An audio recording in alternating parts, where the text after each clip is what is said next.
I've been at Conceal 1 year. It was my anniversary this past weekend.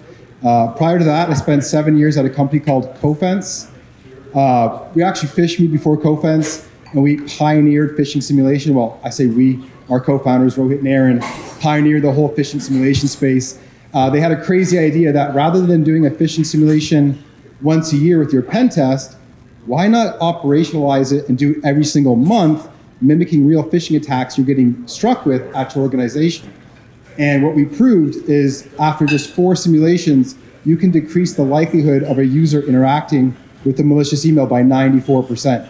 So that was wildly successful. There's a lot of companies out there now that do phishing simulations. I mean, you can't even get cybersecurity insurance without checking that box that you're doing that.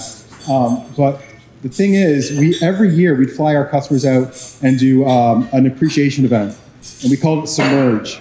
And we'd hand out awards for the security awareness programs that had the lowest click rate.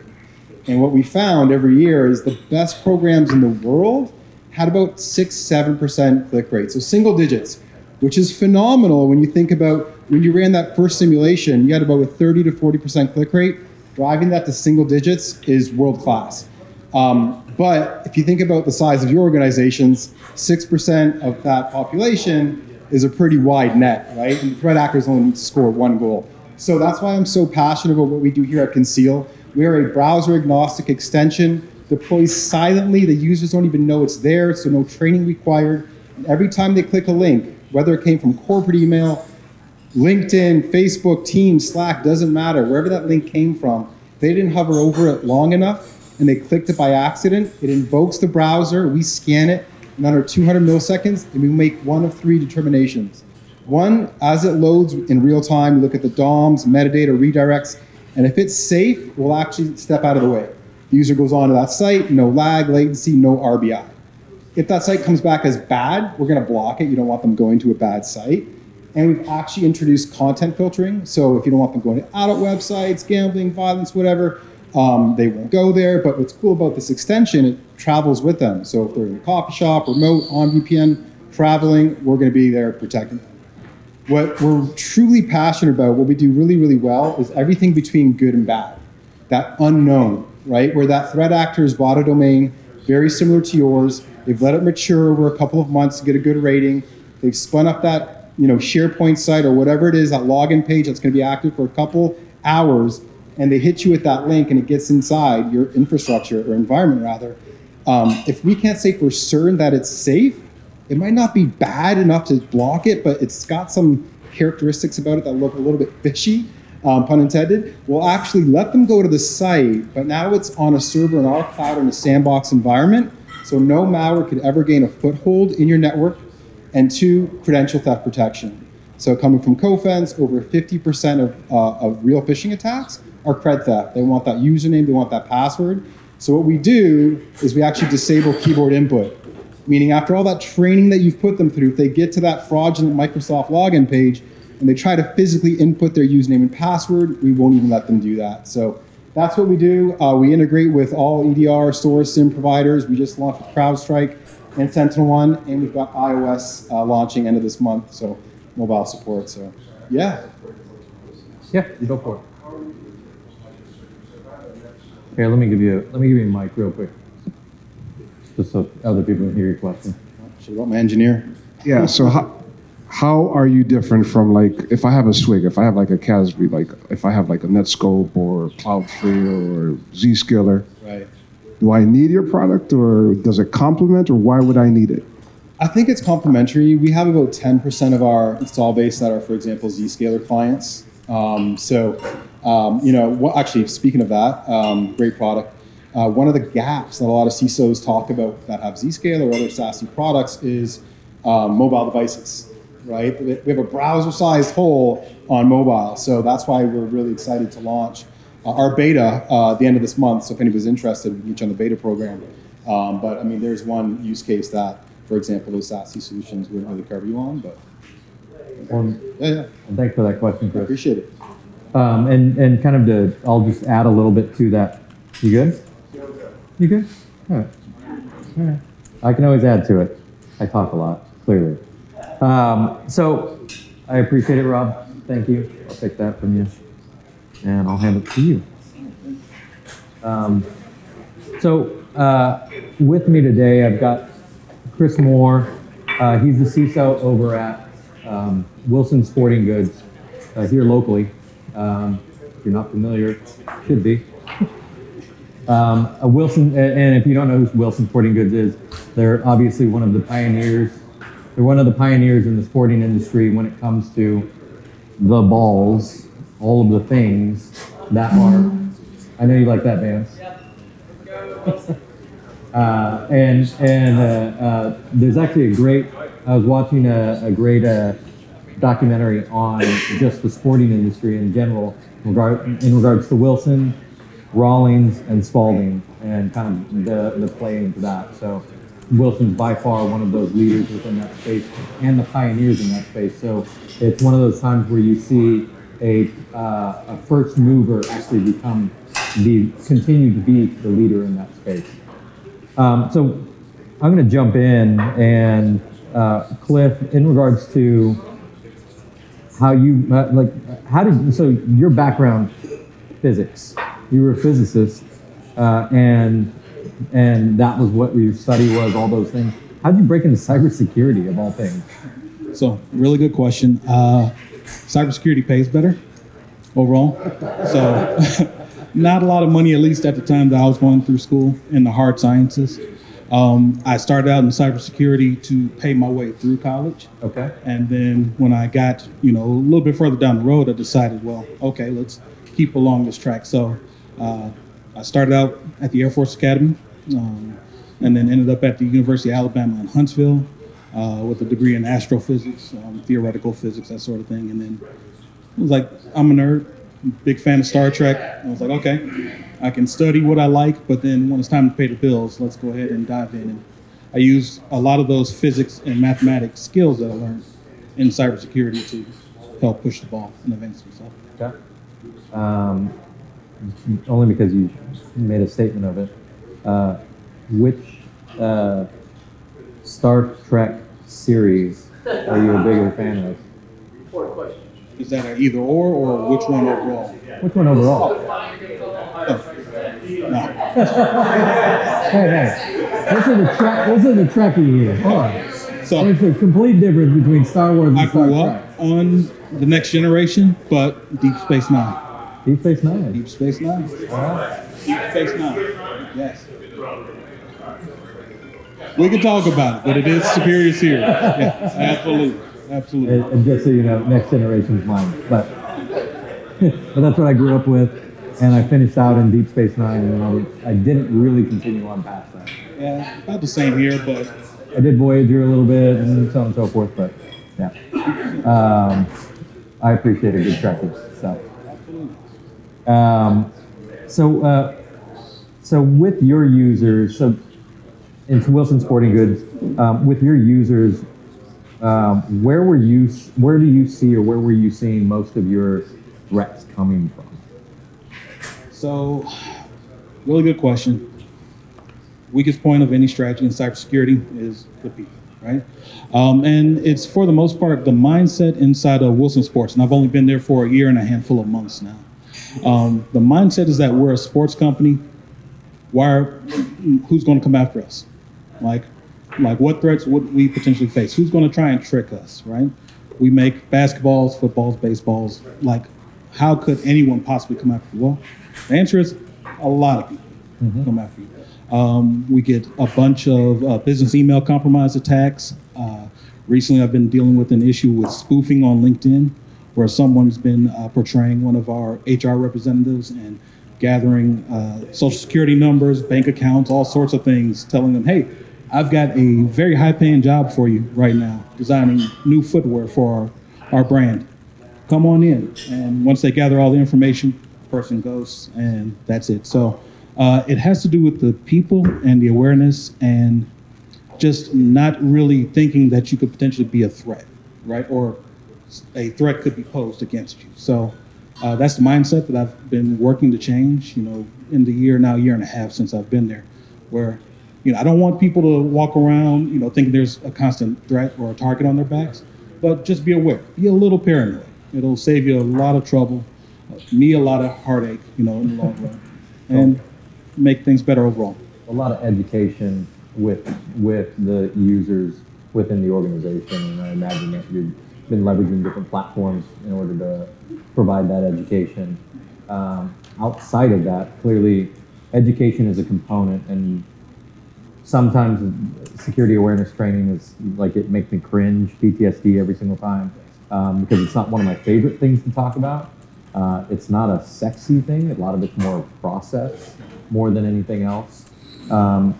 So I talk a lot about defense in depth, and a lot of people do talk about defense in depth. How are you approaching that?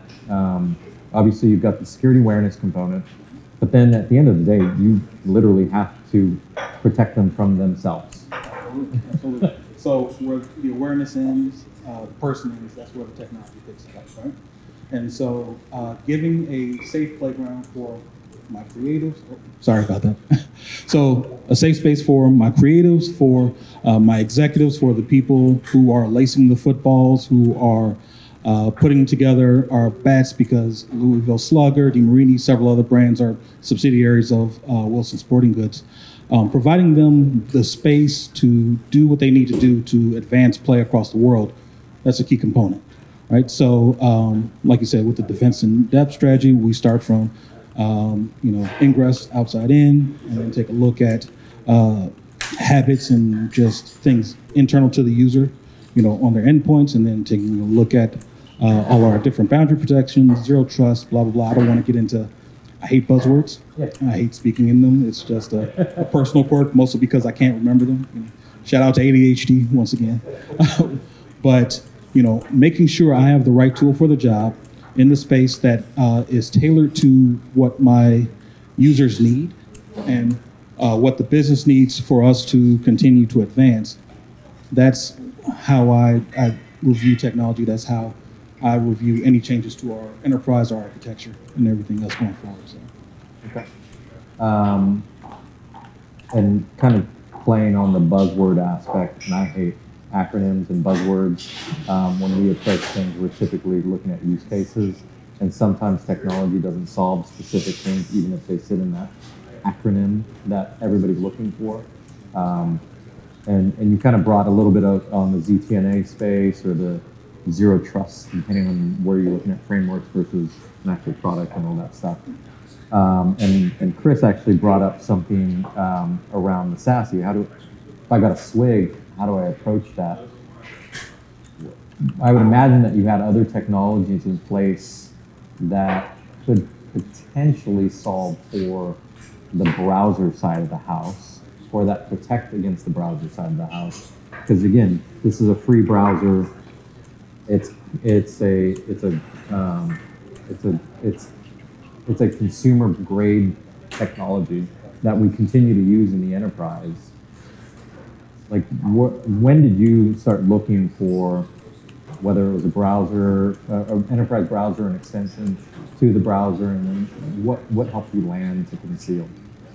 Oh, great question. So Wilson Sporting Goods is owned by a European holding company called Armor Sports, and then they are owned by Anta Sports, which is a Chinese company, which is now the third largest sporting goods brand in the world.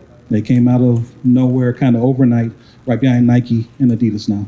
So anytime someone leaves Wilson offices or the Wilson environment, they can go to 5 continents, pretty much, right? So I can lose visibility overnight from someone pursuing their job. So I need to have that sense of security and comfort that, anyone who is not operating in my office, in my headquarters on, 130 East Randolph, that The 4 walls, yeah. absolutely, they can go anywhere in the world and do their job and be safe. And so that's when we started looking at other solutions.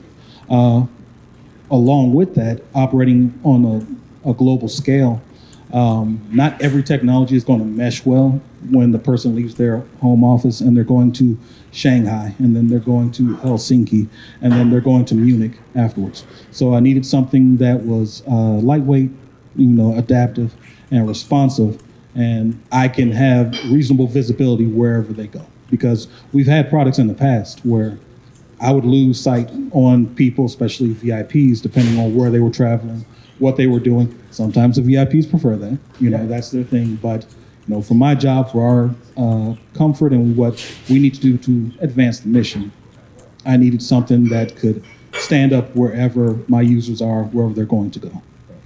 Yeah, I can imagine that there's a lot of trade secrets. As much as your users don't think that there's certain things that can be stolen, there's a lot of trade secrets within Wilson that are specific to how you manufacture things. And if these individuals are traveling to these portions of the world and you don't have visibility to them, one, they may not be a malicious entity or actor within that whole thing, but they're going to a place where there are a lot of malicious actors. 100%. And then there is our athletes, our athlete ambassadors. So a handful of weeks ago, we announced a new product line with Caitlin Clark. So the first female athlete within Wilson to have her own custom brand. We also have partnerships with Roger Federer, Venus and Serena Williams traditionally. In the baseball arena, Juan Soto, a lot of top tier players who come to my office all the time, who come to design new products, to speak with us, and we have their data as well. And we need to be good stewards of their information along with our day-to-day operations. And that's where having the right tool for the job is very important. Yep. Like I said a little bit ago, where the people and the awareness stops, the technology has to pick up. Yep. And I also have to be very selective in that case, because I have to comply with European law, Chinese law, American law at the state level, depending on what's going on there. So a lot of different compliance, a vast compliance landscape that we have to be aware of as well. So I appreciate that. I don't have any other questions. Does anybody have any questions for Cliff?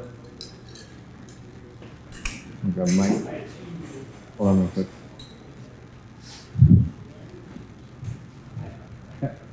I assume you have legacy applications, right? Oh, let's absolutely. say an application that requires edge running IE mode. How do you resolve that with this solution? I'm sorry, I don't have really good hearing. What was the last question? Yeah, it's okay now. Yeah, go for it. So if you have a legacy application that requires edge with IE mode enabled, how do you resolve edge with that? IA enabled? With IE. IE enabled. So we've actually been dealing with that issue recently because I've got operational technology that requires older browsers and Internet Explorer, Edge, all that stuff. Yeah, it's been working almost as long as I've been alive so far, so I don't want to mess with it too much. So that's where being, I don't want to say this, being smart and being knowledgeable is really, where we come into play there. So we have developers. I'm sorry. I talk with my hands a lot. Yep, I get it. I get it. So we have custom developers. We reached out to Microsoft to get, some extension, as much help as we could. But then we tailored our solution. But we also have a hard cutoff date where we go back to our vendor and say, hey, what can you do for us here? How do we actually interact to move to the next level?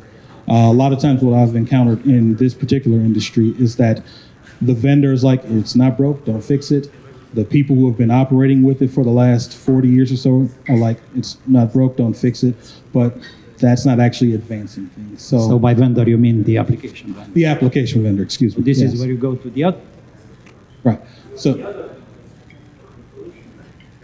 So the other vendor is a solution as well, but it's all a partnership within the ecosystem. I don't want to throw anything new, even if it's a trusted vendor, into my environment without testing it, without vetting it, or without communicating properly, right? And that's one problem with RBI. So this is where the scalar scope could potentially help, except that you need an agent. And we are a Zscaler shop as well. Okay, so you Yes. have You get it. All right. Well, I appreciate it, Cliff. Thank you very much for